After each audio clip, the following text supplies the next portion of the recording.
lesson, we will now apply the application of angle of elevation and angle of depression in solving a worded problem involving right triangle. But before that, we will review first the 6 trigonometric ratios because we will be using them in solving a right triangle. These are the sine, cosine, tangent, and even the cosecant, secant, and cotangent. So, for this example, we will simply match each trigonometric concept found in column A with the correct ratio found in column B. And this will be the two triangles that are given.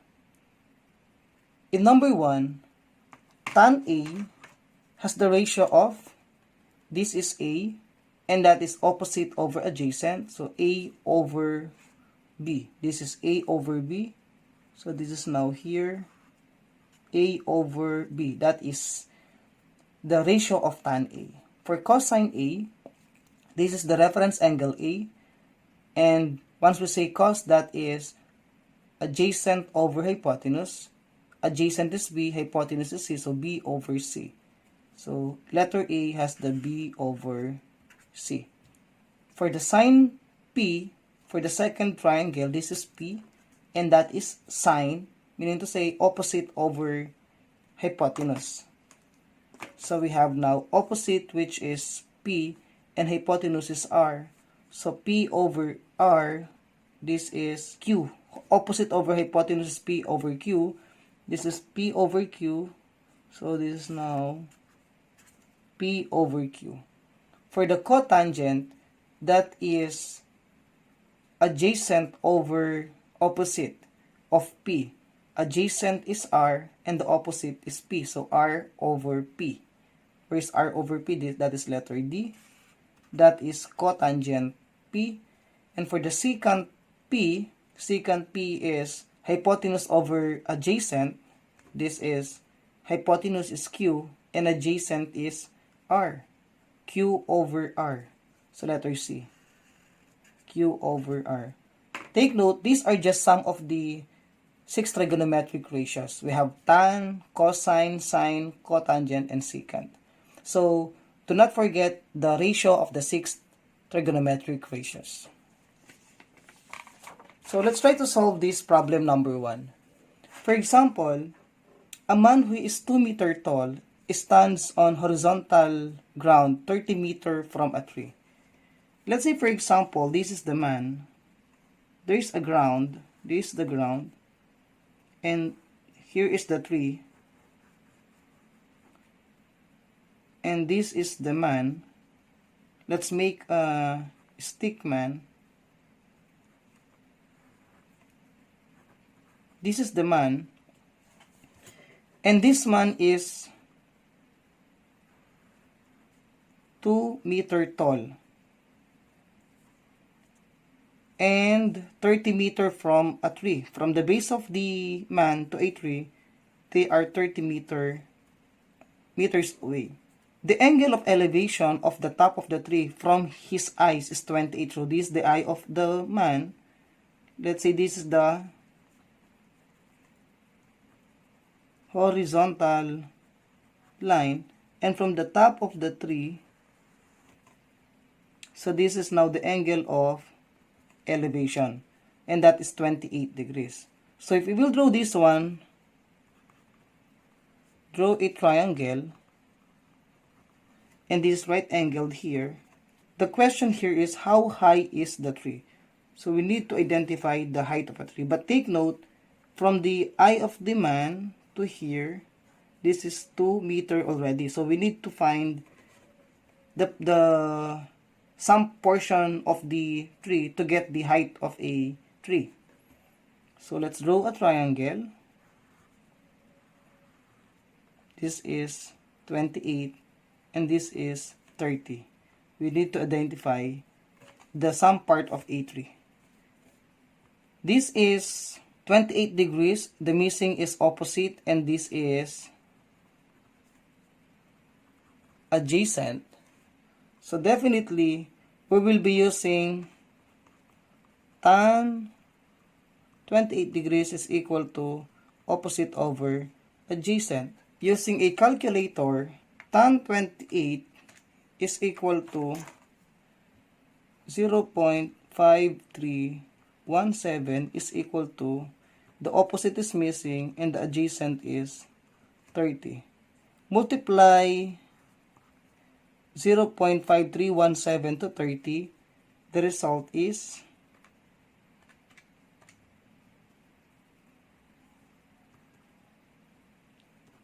15.95. And 0 times, the opposite times 1 is the opposite. So, the opposite now, or the height, some portion of the tree is 15.95. But since we have this 2 meter, so the height of a tree now is 2 meter plus 15.95. The answer is 17.95 meter. This is the height of a tree. Let me read the problem for example number 2.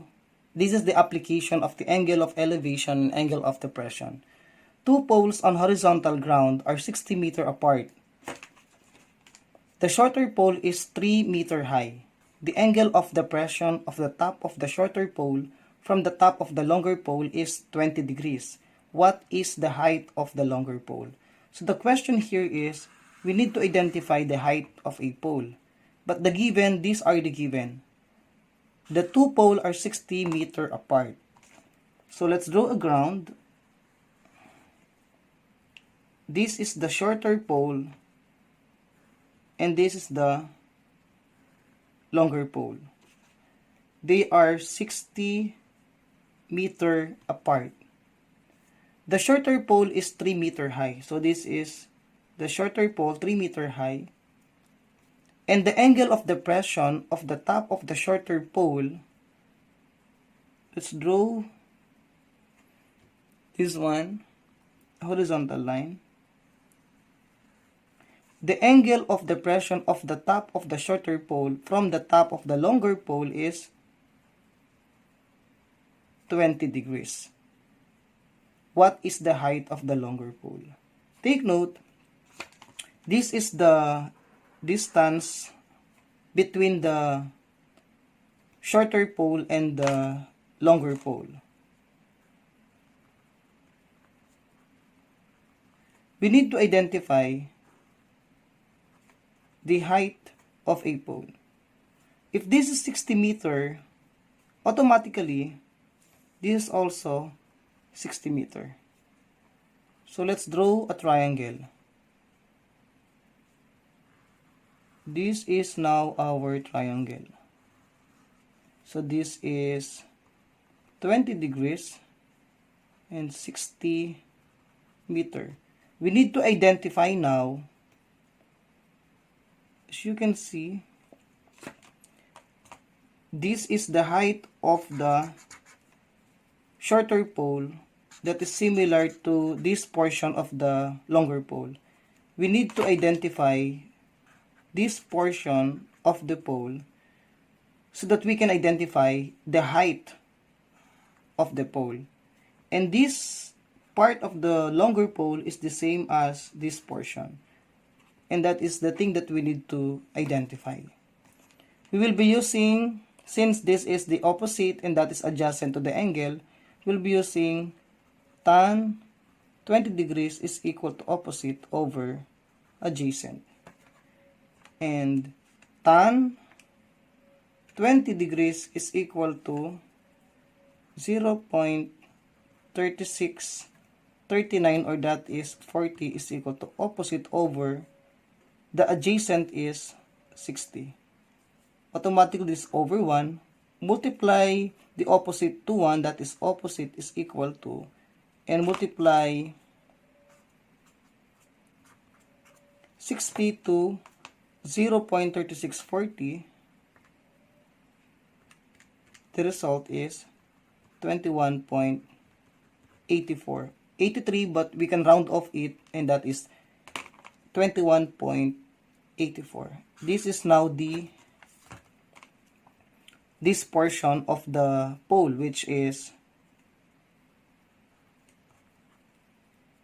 21.84. From that 21.84, and this portion is 3 meter, we need to add now them 3 plus 21.84. The result is 24.84. This is now the height of the longer pole. For this example, from a boat on the lake, so we have the lake, the angle of elevation to the top of the cliff is 24 degrees. If the base of the cliff is 747 feet from the boat, how high is the cliff? So let's say, for example, this is the boat. This is our boat, and it is here. And let's say this is the cliff.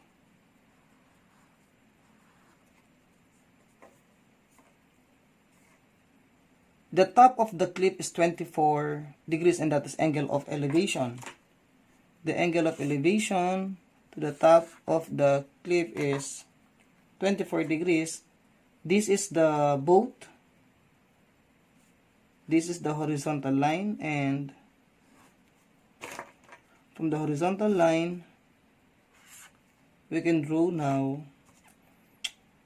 an angle which is 24 degrees. And if the base of the cliff is 747 feet from the boat, this is the base of the cliff, and this is the boat. They are 747 feet away. How high is the cliff? So this is the question. How high is the cliff? The given here, let's draw a triangle.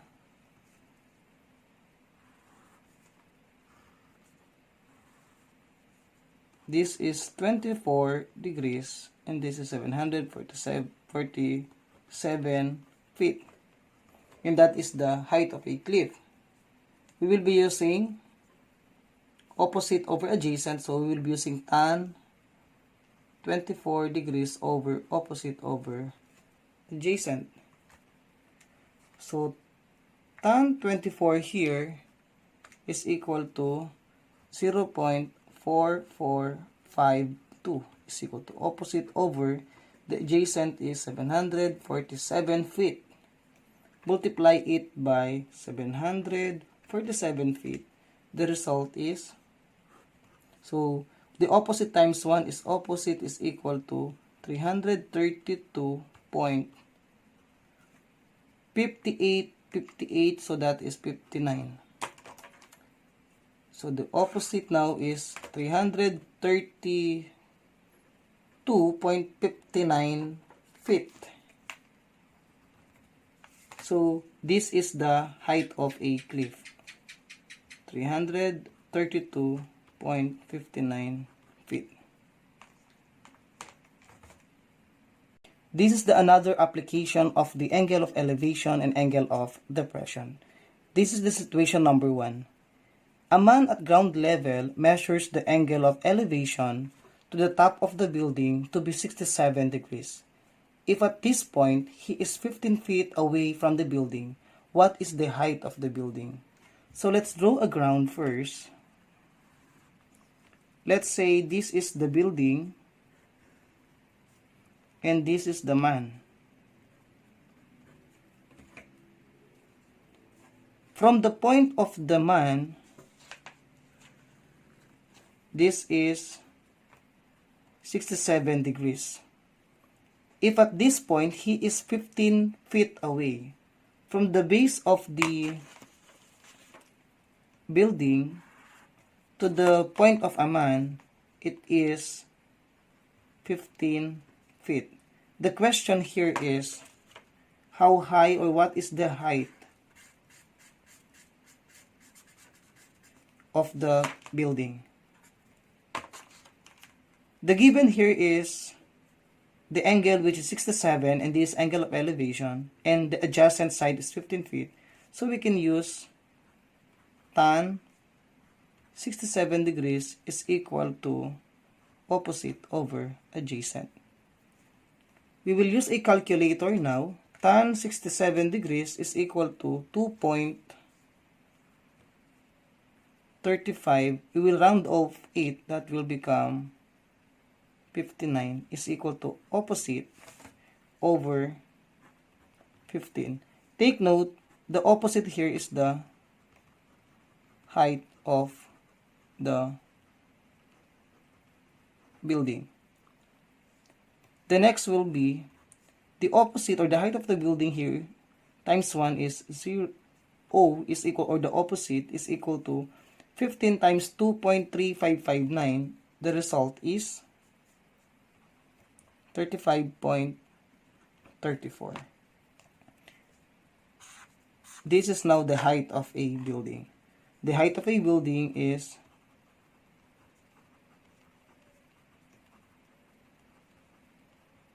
35.34. For this situation, a tower is 15.24 meter high.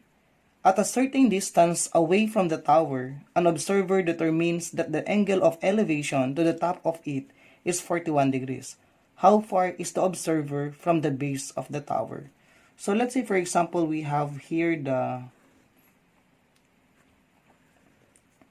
the Eiffel Tower.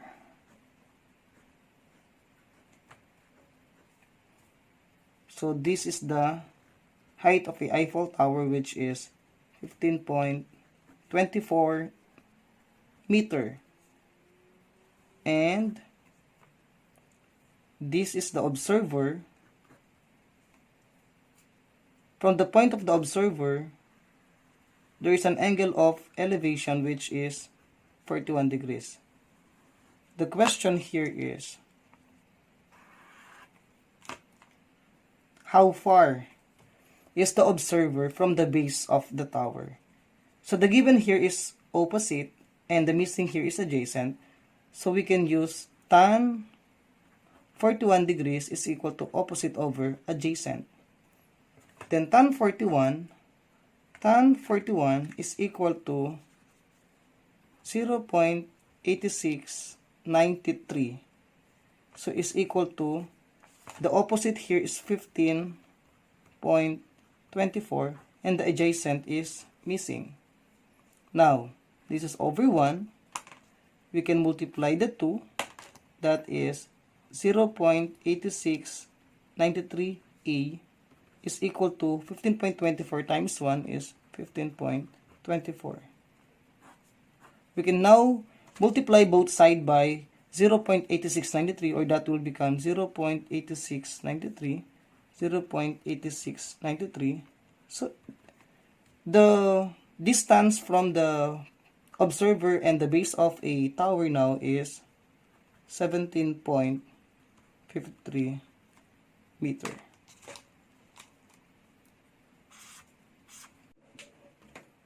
And this is the last situation for the angle of elevation and angle of depression.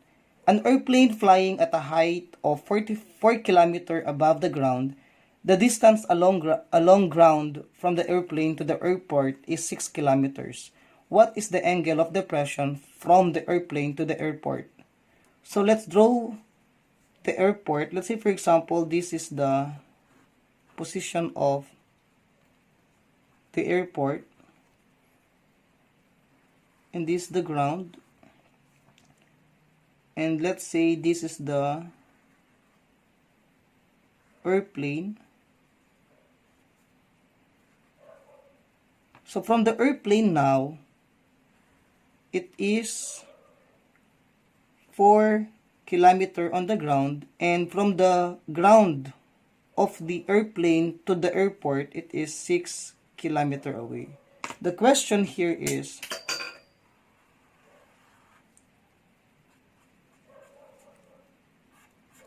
what is the angle of depression? So for the solution here is, take note, if this is 6 km, this is also 6 km, and this is 4 km. So we will be using opposite over adjacent. tan theta is equal to opposite over adjacent. We're looking for theta now. Tan theta is equal to, the opposite here is 4 and the adjacent is 6.